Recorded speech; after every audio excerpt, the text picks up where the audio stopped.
Hello, ladies and gentlemen. My name is Dietrich, and today we are test driving a 2024 Toyota Camry LE.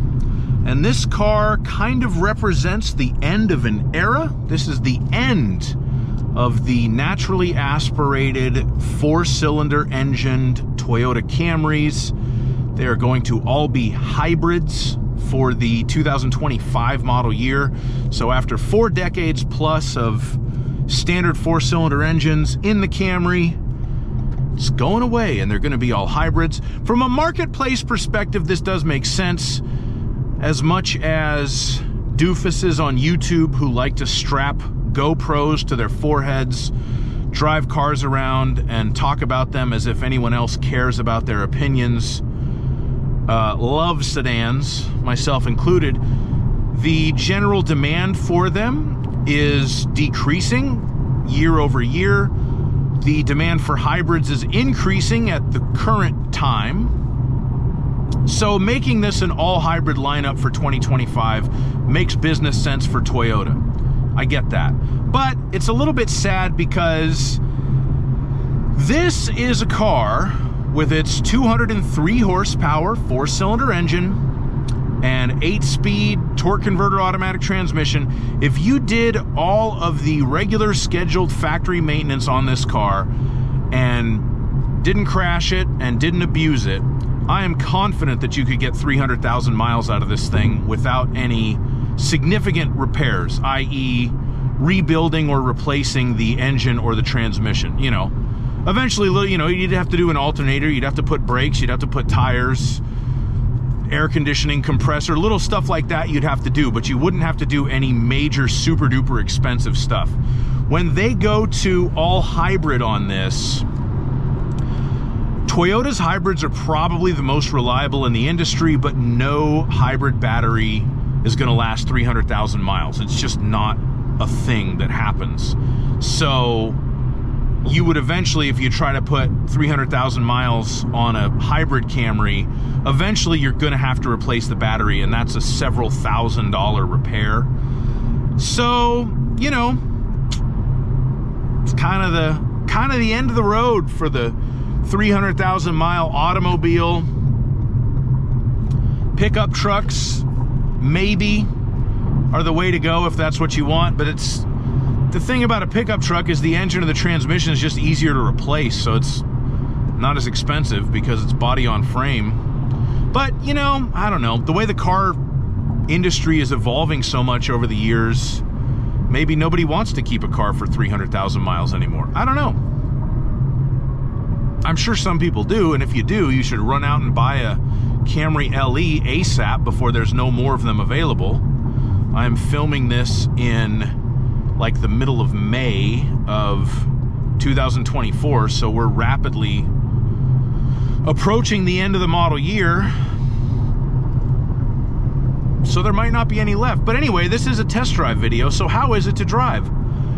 Surprisingly decent, honestly. This is literally a rental car that a friend of mine rented and was kind enough to allow me to utilize for this endeavor.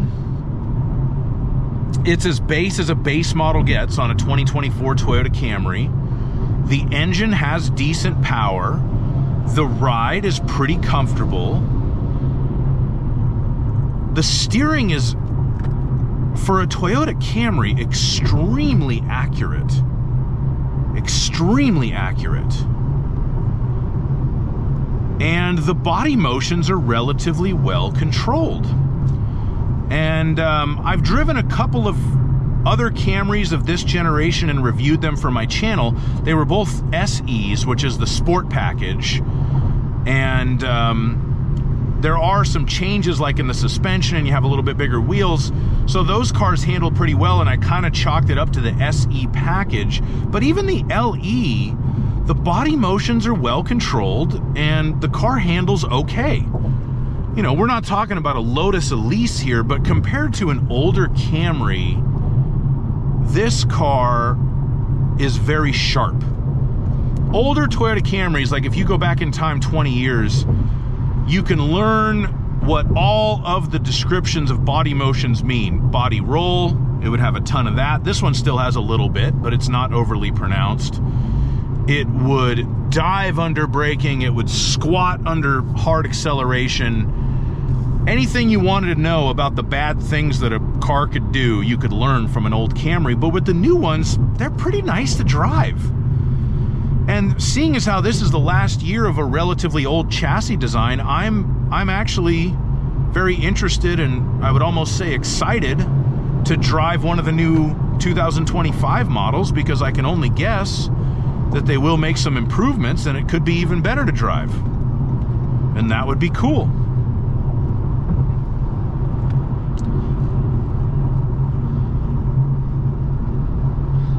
The tire noise, you hear some tire noise. The wind noise is not too bad. You can hear the engine a little bit. Toyota's 4-cylinder engines are not the most refined units on the market, but this one's not bad, but it's not great either. Refinement-wise, it's middle of the road at best. The transmission does a good job. It's always in the right gear. You can feel the shifts. It's not the smoothest transmission, but it is a real 8-speed automatic. It's not a CVT or a dual clutch or anything like that. If you get the current 2024 Camry hybrid, it's a CVT, and I'm pretty sure all the 2025s will be CVTs. Some people hate CVT transmissions. I personally don't mind them, but you know, it's one of those things that people love to complain about on the internet. So if you hate a CVT transmission, get one of these 2024s.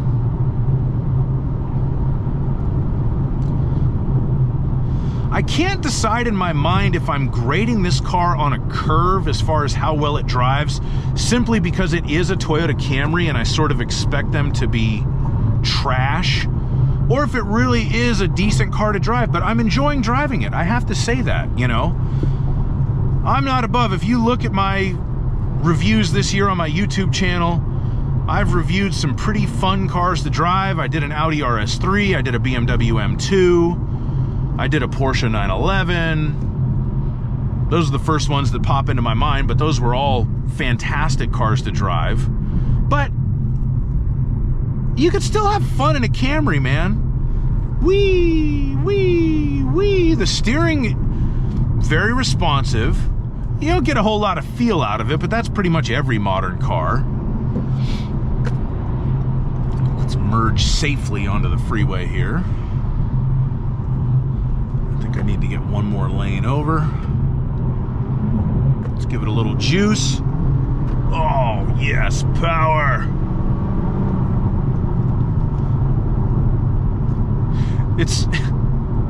It's not like the quickest revving, most powerful engine in the world. It's 203 horsepower, which is plenty in a car like this, honestly. It does get decent gas mileage, even though it's not a hybrid. The hybrid obviously gets better mileage.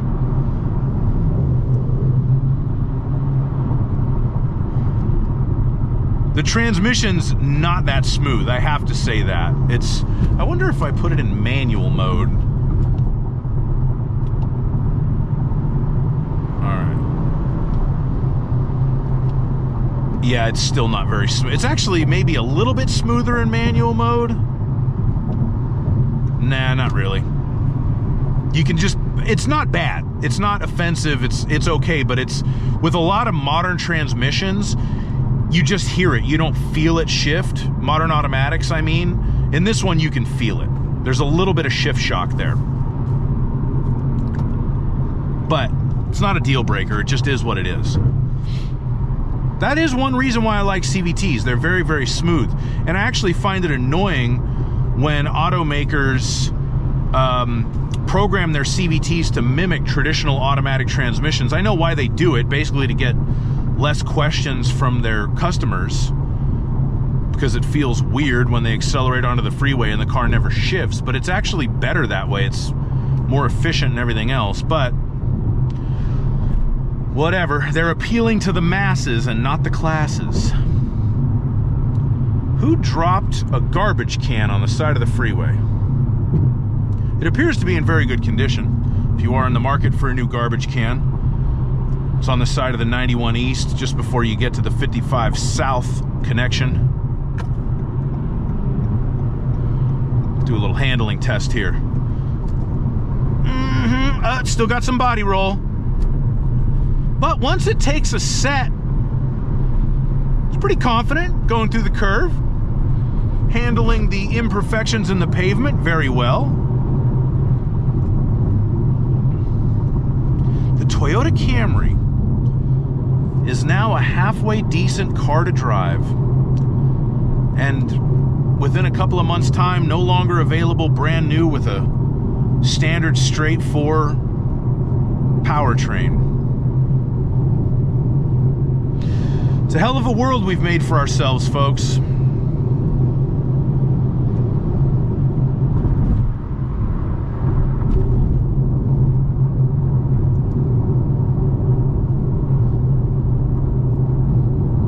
Some people say that something has to have flaws for it to be endearing, because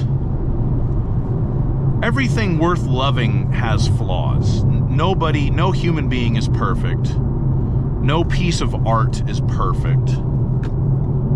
No household pet is perfect.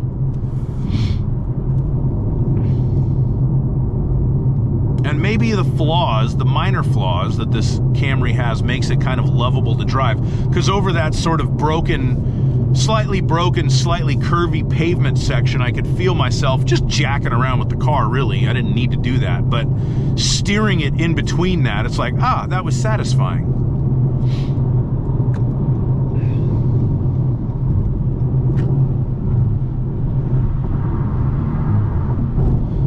Probably still wouldn't buy one.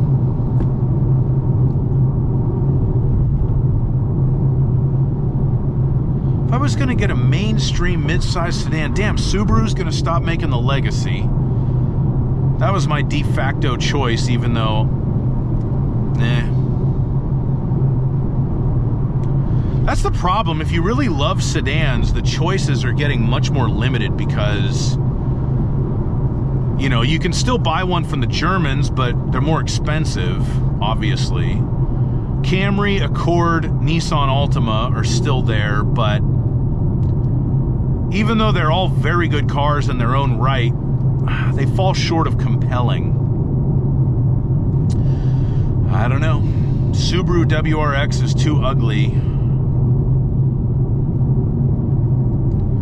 So for me personally, I wouldn't buy one of these, but I would recommend it to a friend who wanted to have a 4-door sedan and keep it for a very, very long time. And that's pretty much what I have to say about it. I will make a full review and put a link to that in the description if you want to check that out. As always, please like my video and subscribe to my channel. Always drive safely and have a fantastic day. Bye-bye.